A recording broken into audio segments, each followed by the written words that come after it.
Hey everyone, Alex Bennett here at the PGA Tour Performance Center at TBC Sawgrass, continuing to answer questions.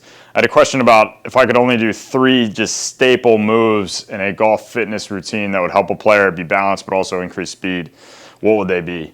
3 moves obviously is kind of limited, but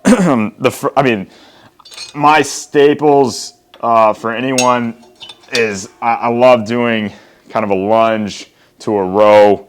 I think it involves a lot of sequencing, just as you would in the golf swing.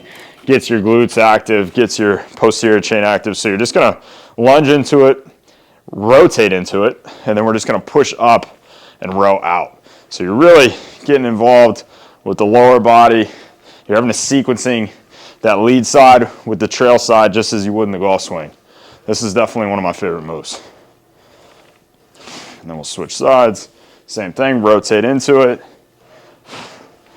And it's also going to really seek out any asymmetries or instabilities you have as well. And the better you get at it, the smoother that sequencing will be. Good. So the other move would also be a rotational move I'd have you do with a cable machine would be the split stance punch. So what we're going to do, two-hand it coming out. We're going to get that core tight. Let the shoulders rotate, and we're just punching through. So there's a lot of stabilizers that work here to keep that trunk stable as well.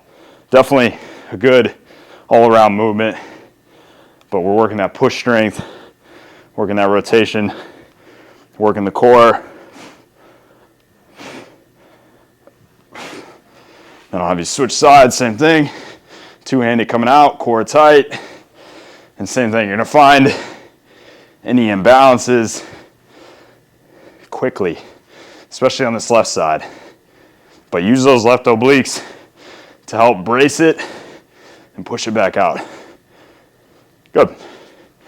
The other one, you can't really, you need some sort of med ball drill too, right? So I love a split stance where you're throwing it over the leg, just because it really makes you stabilize into this hip, keep the core tight. We're getting the lats involved, creating motion down into the ground, force down into the ground. So we're gonna go up and then down.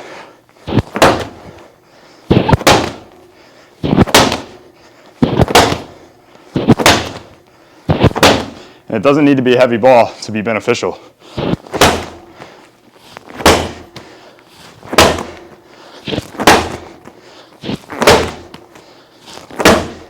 Good. You definitely want to put effort into that to create speed and create power. Obviously starting out, if you're not able to, then take it slowly and smoothly, get the hang of the move, get the hip stability.